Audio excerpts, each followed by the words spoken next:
Hey, what's going on, guys? Akash Inti here with my whatever storytelling with Akash Inti. You know, first off, before I start, this storytelling series is sponsored by Inti Syndicates. If you're looking for really any help with social media in any capacity, reach. But today also marks the 1 year anniversary of Syndicates. At least just like with paperwork and stuff. So it's interesting. I had a conversation earlier today. I was um And it just struck me that I was like, oh wow, look at that. It's been a year since I've been in business. So just mentioning that to mention that, but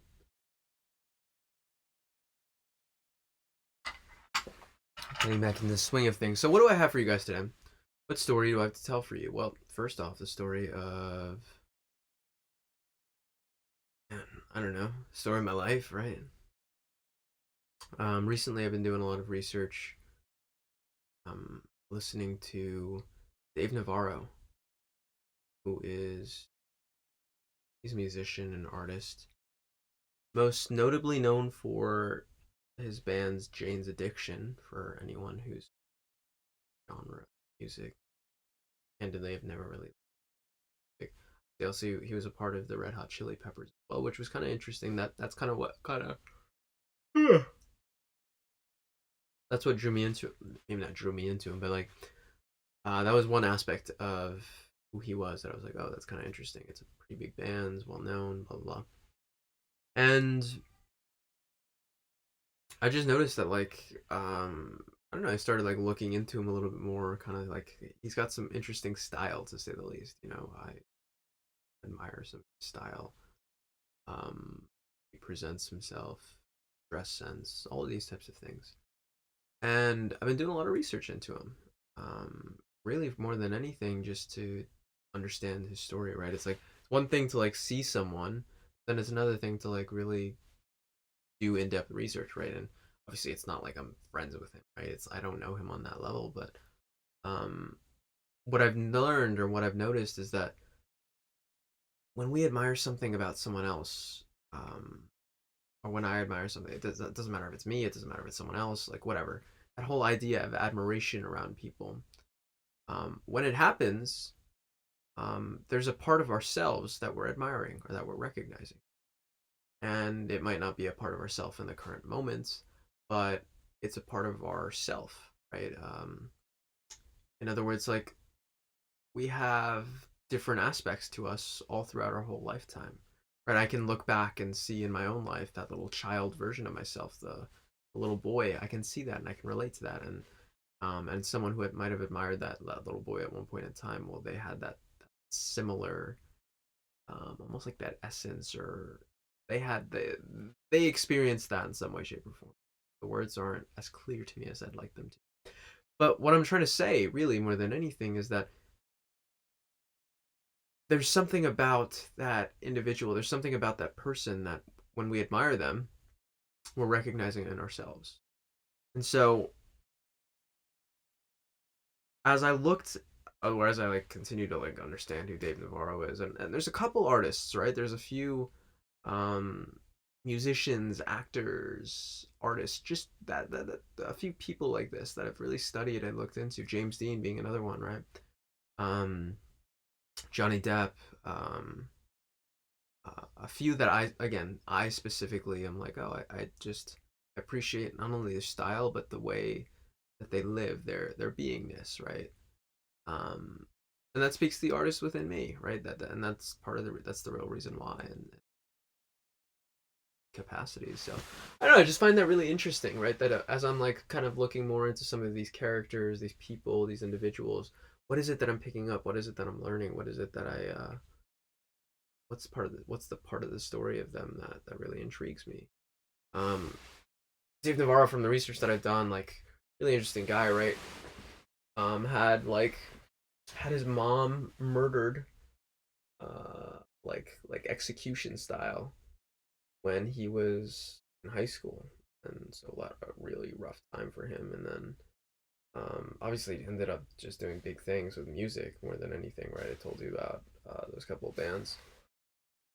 But ended up getting into drugs and tired today. Getting into drugs and alcohol and just the whole 9 yards, right? The point of like that it impacted his career, to the point that the reason why he dropped out of the Red Hot Chili Peppers was through really largely through, at least again, these are just things that I've read and so on and so forth. I've not experienced his life. I don't know it exactly.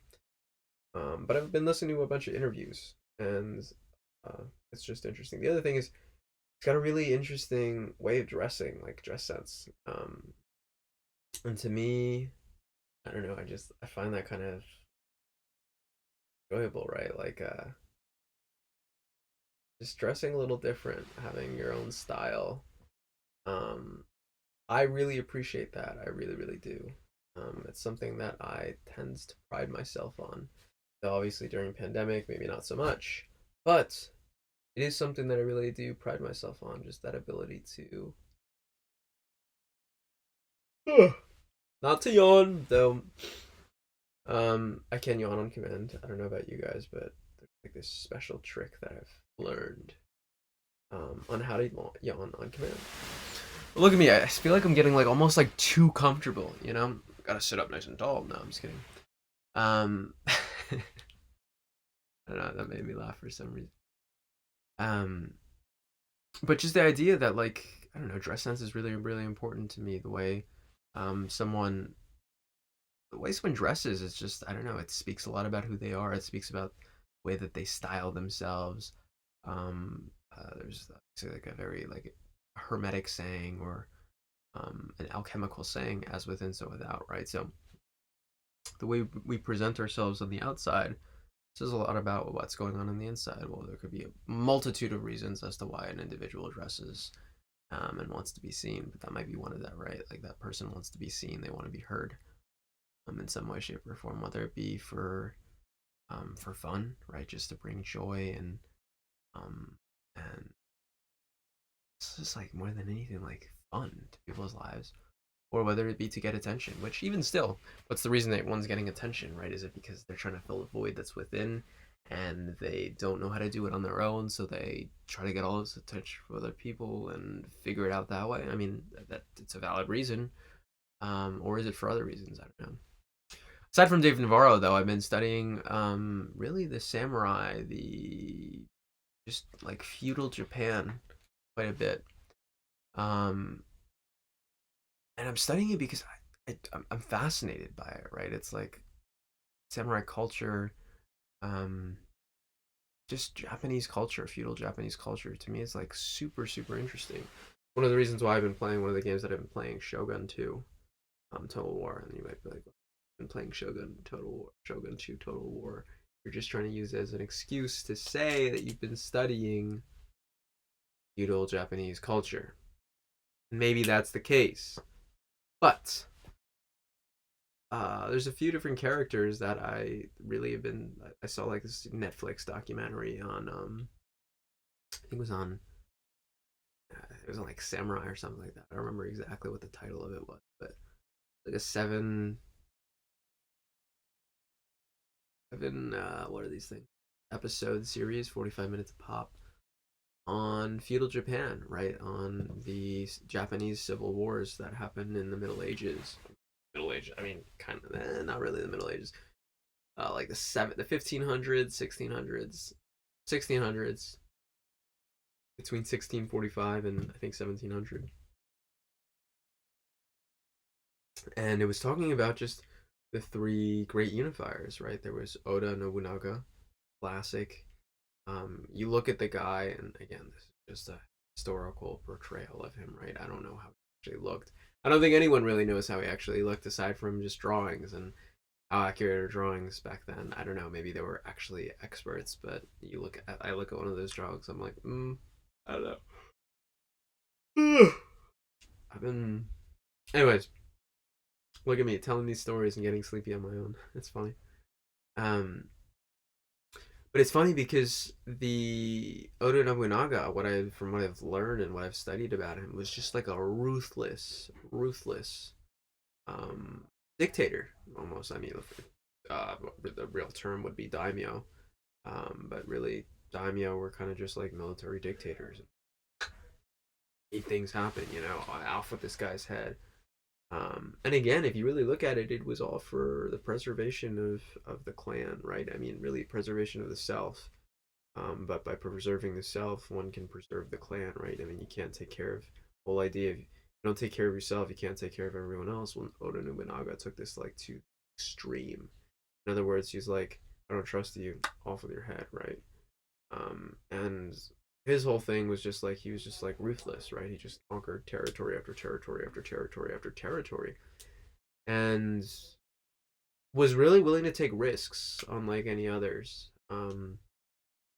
Really, really interesting in that he was willing to take these risks because it was something that a lot of other generals at the time or daimyo at the time were just like, not really gonna do, but trying to make it big. Um, so that's it. So after Nobunaga was Hideyoshi, which he was the second uh, unifier of Japan, great unifier of Japan. After Oda Nobunaga passed, Hideyoshi kind of like a really big, I guess like general. And the interesting thing about Hideyoshi was that he was like yeah, he was like a commoner, if I remember correct. It was either him or the next one. One of them was like just like a commoner, like no big deal. It was Hideyoshi, no big deal. Like he wasn't of royal blood. He had no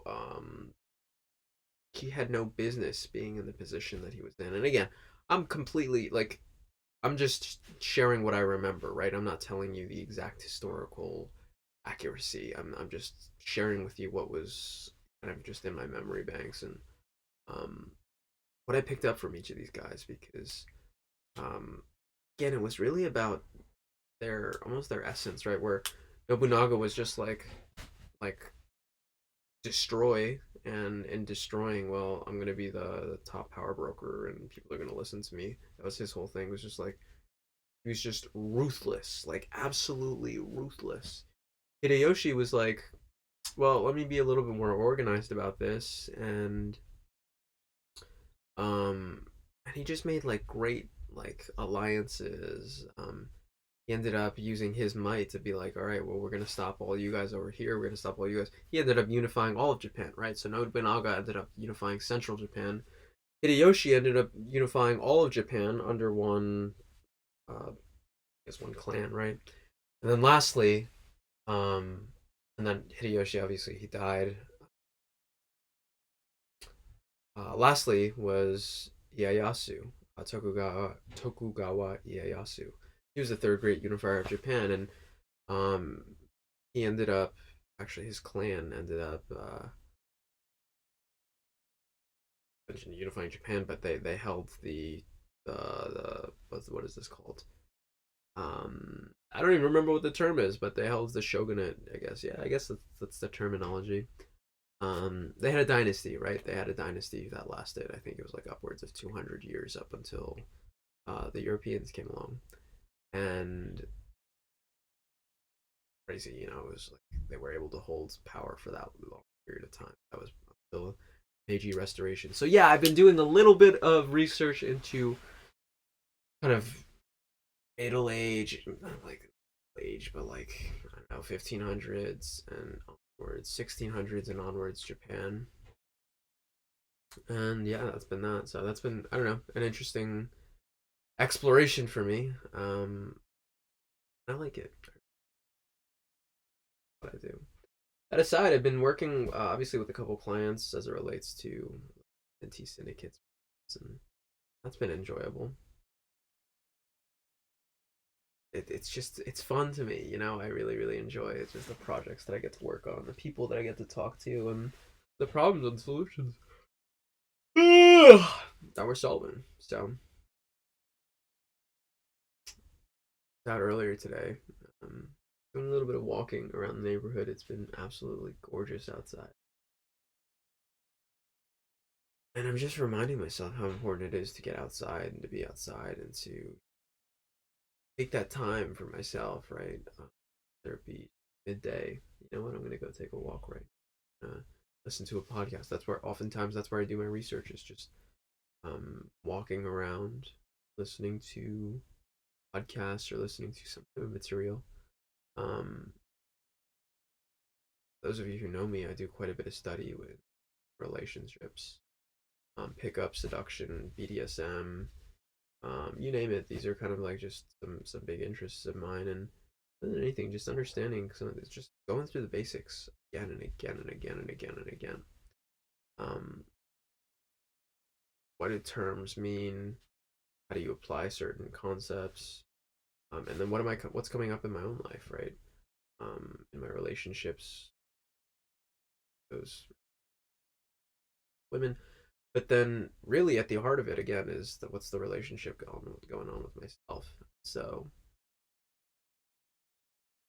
just looking at that a little bit more intimately, looking at what's going on with me, what are the things that I'm picking up on, what are the things that I'm not picking up on, what are the areas of improvement, where am I aware of how I'm acting and being, and where am I not.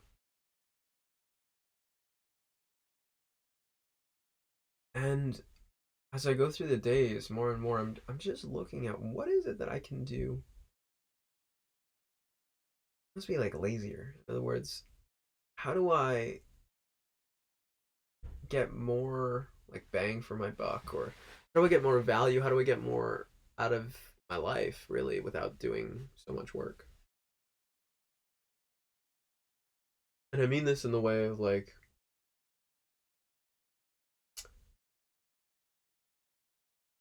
really in business at the moment, it's what are the things that are really important to do? Like what's essential? What's like really essential in my life? Because I found that it's really easy to like pile things up and to add and to grow and to just add a bunch of things in. But one of the difficult things that I've found specifically is really stripping down to only the most essential things. Um, but as I've learned, simplicity is really that's the essence of genius, right? The simpler that I can make something,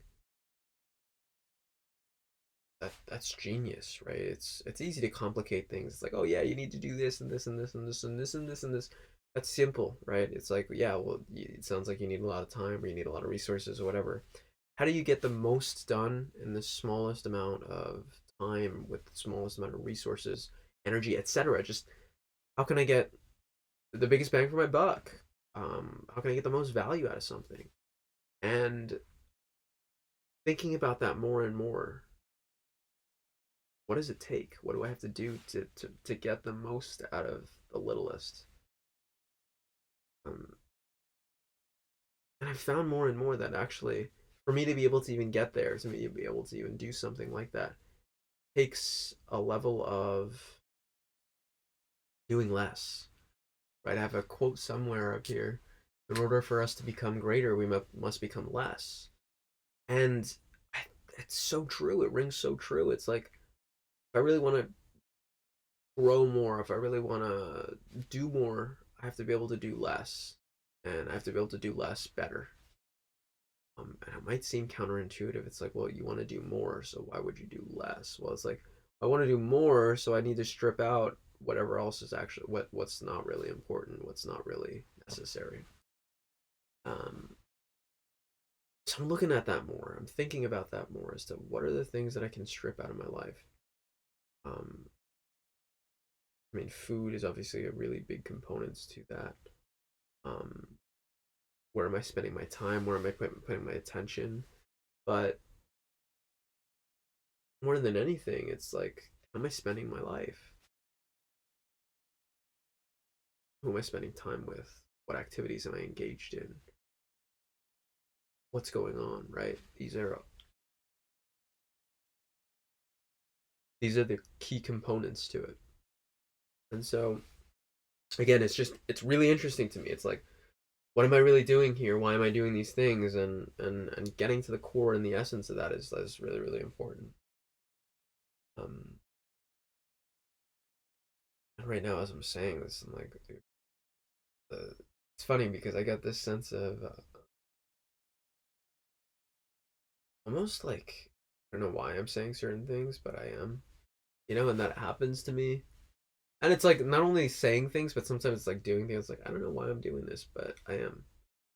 And then there's another part of me that's like, why are you questioning it, right? Like I trust that whatever I'm doing is the activities that I'm doing are here to serve my higher purpose. That if I didn't do this particular thing at this particular moment in time, well, I wouldn't be who I am. I wouldn't be like grow into the individual that I'm to grow into. In other words, that it's all part of like like this higher plan, right? Um, I believe it is God's plan. Some people are like, oh, you believe in God? I'm like, yeah, I believe in God. Um, but yeah, I don't know. I don't know why. I don't know what it is, and so I come to accept that more and more. That's like, you know what? It's okay. Sometimes I'm gonna feel like, why am I doing this? Why am I saying this? I don't know. But there's gonna be a reason to it, right? And it's probably not a reason that I understand right now in this moment, but I choose to believe that there is a reason, even if I never understand it in my life. There's probably some reason because one of the things that I've actually, this just comes to a topic that's really, really important to me. One of the things that I've found is that oftentimes it's when people say something and they say something without really, I mean, obviously there's some thought to it, but when they say things without really like worrying about what other people think about it or um when they just say something to say something, right? It's like it's just an expression coming out of them. Or it's just their expression and it's unabashed. In other words, there's no judgment on it. That's when there's like a real beauty to it, and that's where I found some of the most impactful um speeches, moments in my life, right? It's just like listening to someone say something and sharing their own experience on it. It's fascinating to me. It's really, really fascinating to me because I couldn't predict what they were gonna say, and they had no idea the amount of impact that it could have on me. But it is huge impacts. You know, to be able to see someone live through a similar experience as me, or to be able to hear what it is an individual is going through. I mean, that's big, right? That's really, really big. And to be able to relate to that, it's uh, there's a lot of importance in that. You know, oftentimes we don't realize the impacts that we have on another individual's life. But just by being, we impact others. And so that's why one of my big things is like, well, whenever I interact with people, I do the best to the best of my ability. I try to make sure how can I make this as engaging or pleasurable as an experience as possible, and pleasurable in the sense of like just pleasing, you know, pleasing to be around, to um enjoy, and not in ways that are like I'm not going to tolerate any disrespect, right? That's not what I'm saying. I'm saying pleasing or pleasurable to those who are, I mean, really to as many people as possible because man, there's so much suffering in the world. And more often than not, I don't we don't know how people are suffering in their life. What's going on with them? I mean, people are like the best at torturing themselves. I'm speaking for myself. I mean, I know that I want to beat myself up. This is a quote I heard earlier today. I want to beat myself up. Or if I want someone to beat me up, hire someone because I won't know when to stop versus the person who you hire will they'll know when to stop. In other words, and I think this is true with a lot of people, right? I mean, it's true with me, so it must be true with a lot of people, right? It's like I know how to beat myself up and I know how to beat myself up really well, right? I know how to say the words that will really not only trigger me, but I don't even know if trigger is the right word, I would say. Um Almost like the words that would hurt myself the most, you know. I have a little brother, right? One of my little brothers. It's funny because I remember when he was like really young, like toddler age, right? Um, and like I don't know, kids like fall down and stuff like that, right? It's that's just classic, typical. And one of the things that I noticed was that it wasn't like if he ever fell or something happened where I don't know, just something happened, right? And he would have gotten hurt physically. He never cried for the things that he got hurt physically. What he cried for was the things that hurt him, like hurt his feelings, right? And so if I look at myself, I was probably the same way, and I've seen this a lot, like a lot of kids, maybe not a lot of kids, but a few, a handful of children that I've grown up with, and in some capacity, it's like they're not necessarily bothered by the physical hurt. It's more so the emotional hurt. That hurts almost so much more. And so coming back to like circling back to what I was saying earlier is like I know how to emotionally hurt myself really like deeply. Right? I know the words to say, I know the tone to use, I know the exact way to do that. Whereas others, it's kind of like they're figuring it out, right? Same type of thing with like pleasure, right? It's like I know how to like I know what feels good on me, right? I know what things I really like and things that I don't like, and um that's that, right? It's like I know me the best in that regard, and I know the different buttons or triggers or whatever you want to call them, the things that can hurt me the most, but also make me feel good the most. And so my whole thing is like, well, I don't need to beat myself up as hard as I do. I mean, I'm not saying like be super gentle and take it easy and don't amount to anything, right? That's not what I'm saying. What I'm saying is that it's important to know when to not beat ourselves up, know when to cool the jets or pump the jets a little bit, to um, take it easy with ourselves, because man, I know left to my own devices, I would probably end up just torturing myself in some way, shape, or form. Um, and so I say all of that because in learning how to be more gentle with myself, I've learned how to relate to others much better. In other words, when I'm gentle with me, when I am not so judgmental on myself, I I tend not to be as judgmental on others, right? If I'm really hard on myself, and don't get me wrong, I've definitely had those periods of time where it's like, ah, um, I tend to find myself a little bit more frustrated with others. I tend to find myself almost like a little edgier with others, or a little more on edge. Um, and who am I? That's not me, right? I'm not here to tell someone else how to live. I'm not here to judge someone else for their life in that regard. In the sense of like that I know better than you. I don't. I'm another human being. We're the same. And yeah, I have my own opinions. I have my own thoughts, and I've come up with whatever I've come up with in my life based on my experiences in life, um, and I'm doing the best with what I've got. But you're the same, right? You're the exact same in that regard. You're doing the best with what you've got, and you're doing the best with the experiences that you had, and that's where we're at, right? And when I say you're doing, when I'm saying I'm doing the best or you're doing the best, I mean in the sense of like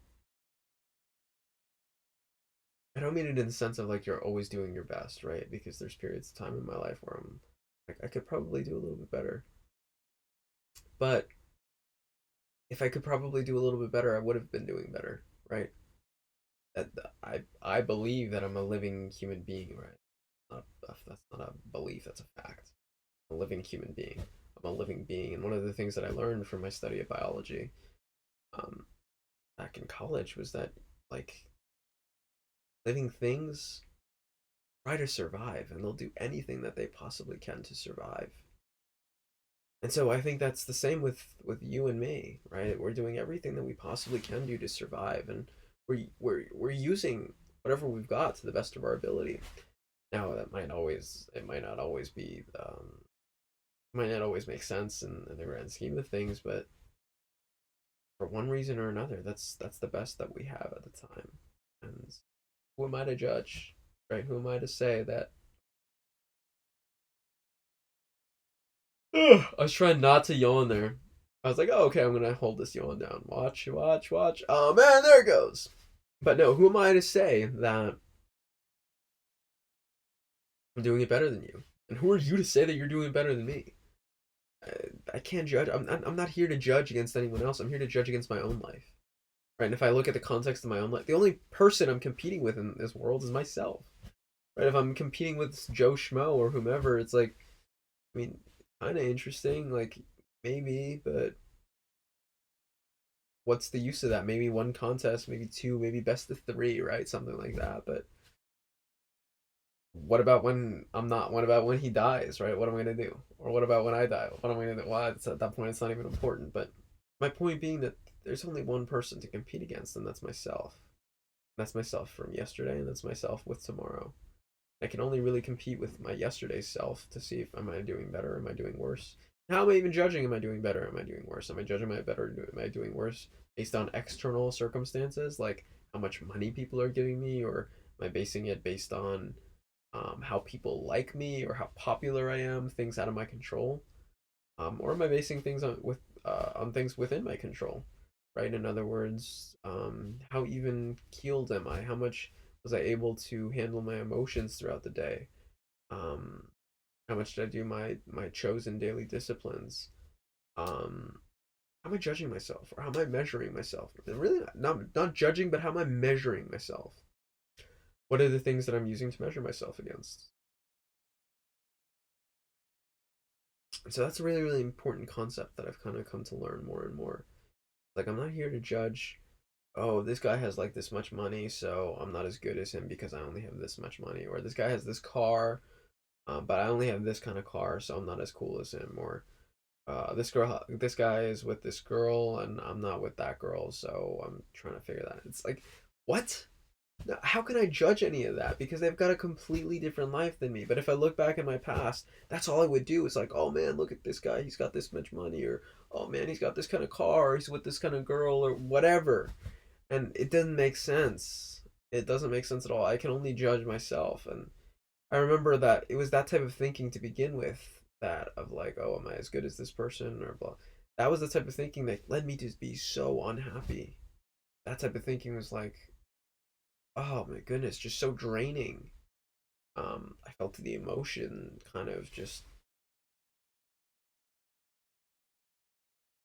so much self-loathing as a result of that type of thinking.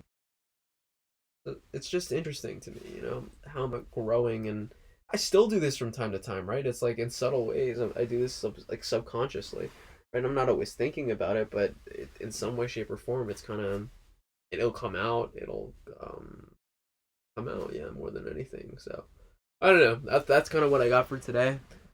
I'm a little beat right now, which is simply the facts, right? So I'm gonna end this one here. Remember, keep up, thrive.